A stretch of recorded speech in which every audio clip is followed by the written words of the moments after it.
Have you ever chanted a sacred text and wondered what lies beyond the words? Have you ever felt that beneath the sound and symbols, there is a silent truth waiting to be discovered? Welcome back to the channel. It's a privilege to have you with us once again. And today we're embarking on a journey through one of the most revered and mysterious spiritual texts of all time, the Heart Sutra. You may have heard its phrases, chanted its verses, or even memorized its entire structure. But have you truly felt it? Have you let it reach beneath your intellect and into the very core of your being? In this video, we're not here to give you a word-for-word translation. We're here to dive into the living essence of the Heart Sutra, an essence that has the power to dismantle illusions, untangle suffering, and awaken clarity in the most profound way. You'll discover why these few lines are not merely recitations but a complete roadmap for inner liberation. You'll hear stories of real transformation. And most importantly, you'll see how the Heart Sutra is not about understanding, it's about becoming. Let us begin with the most famous line of the sutra form is emptiness. Emptiness is form. At first glance, this phrase may sound like a riddle, a contradiction. But if we pause and feel into it, it reveals an entire universe. Form refers to everything tangible: your body, your thoughts, your emotions, the world around you. Emptiness does not mean nothingness. It means freedom from fixed identity. It means everything is interconnected, ever-changing, lacking inherent separation. So when the sutra says form is emptiness, it's not denying reality. It's pointing to the deeper truth that what we perceive as solid and separate is, in fact, fluid and dependent. And when it says emptiness is form, it tells us that this freedom, this openness, is not elsewhere, it is this very life. This body, this breath, this moment. A Zen teacher once said, to understand this line is to end all wars inside you. Because so much of our suffering comes from believing in fixed forms. I am this way, they are like that, this is good, that is bad. But when we see the fluidity beneath the labels, something opens. Judgment softens. Fear relaxes. Control loosens. Let me share the story of Andre, a man who came to a meditation retreat deeply anxious. He couldn't stop judging himself. I'm always tense, he said.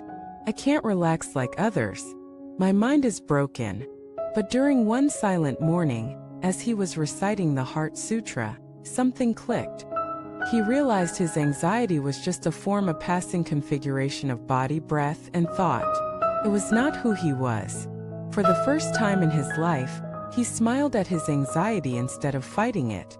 Just wind, he said later, blowing through me, not me. That moment was his liberation. This is the power of the Heart Sutra. Not to remove difficulties, but to reveal their emptiness. Now let us explore another key line: no eye, no ear, no nose, no tongue, no body, no mind. Why would a spiritual text negate the senses? Isn't mindfulness about being present to them? Yes, and that's the paradox. This part of the sutra is not saying your senses don't exist. It's saying they're not fixed entities. What you see, hear, and feel is not an absolute reality. It's a construction, one shaped by perception, memory, culture, and thought. By repeating these negations, the sutra is gently dissolving our habitual belief in a separate self. It's inviting us to loosen the grip on our identifications, not to detach from life, but to engage it without clinging. A woman named Elisa, who had suffered chronic pain for years, once shared how this part of the sutra gave her peace. She said, when I heard no body, no mind, I cried. Not because it denied my experience, but because it reminded me I am not my pain. My pain has form, and form is not permanent. From that moment on, her relationship with pain changed. It didn't vanish, but it no longer defined her. The Heart Sutra isn't about metaphysics. It's about freedom. Let us turn to the line: no suffering, no cause of suffering, no cessation, no path. This may seem to contradict everything the Buddha taught. After all, to the Four Noble Truths, the foundation of Buddhism. Yes, and that's the brilliance. The sutra is not dismissing the Four Noble Truths. It's pointing to the reality beyond them. Once you've crossed the river, you don't carry the boat on your back. The teachings are tools, not dogmas. They are fingers pointing to the moon, not the moon itself. When the sutra says no path, it's saying even the idea of a journey is part of the illusion. Your true nature was never absent. You don't become awakened. You recognize that you already are. Let us pause here and reflect. Have you ever chased spiritual goals? Tried to become better, more mindful, more enlightened? What if the pursuit itself is the problem?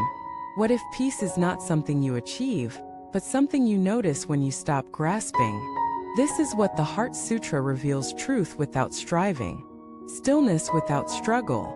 Now the final and perhaps most powerful line: gate, paragate, parasamgate, bodhisvaha. Translated, it means gone, gone, gone beyond, gone altogether beyond enlightenment. It is a cry of joy, a celebration, a letting go so total that even the idea of letting go disappears. This mantra is not a code. It's a sound of surrender, a moment where all seeking ends and you arrive not somewhere else but right here in this moment as it is. A teacher once said, "This mantra is like falling through the sky with no parachute and realizing there is no ground. That's terrifying for the ego, but for the awakened heart, it is pure freedom." So how do we live the Heart Sutra? We chant it not to impress, but to embody. We study it not to memorize, but to dissolve illusions. We carry it not in books, but in breath. Let me close with a story. A young man asked his teacher, "I recite the Heart Sutra daily, but I don't understand it. Am I wasting my time?" The teacher smiled and said, "If you recite it with your mouth, your lips will benefit. If you recite it with your mind, your thoughts will calm.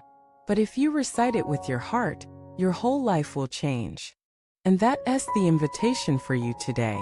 Don't just read the Heart Sutra. Be the Heart Sutra. Be the emptiness that embraces all form. Be the stillness in the midst of change. Be the joy that arises when clinging falls away. Thank you so much for watching this video. If the Heart Sutra has touched your life, share how it transformed you in the comments below. And if you're still on the path of discovery, remember you're not walking alone. Don't forget to like, subscribe, and share this with someone who needs the wisdom of what lies beyond words.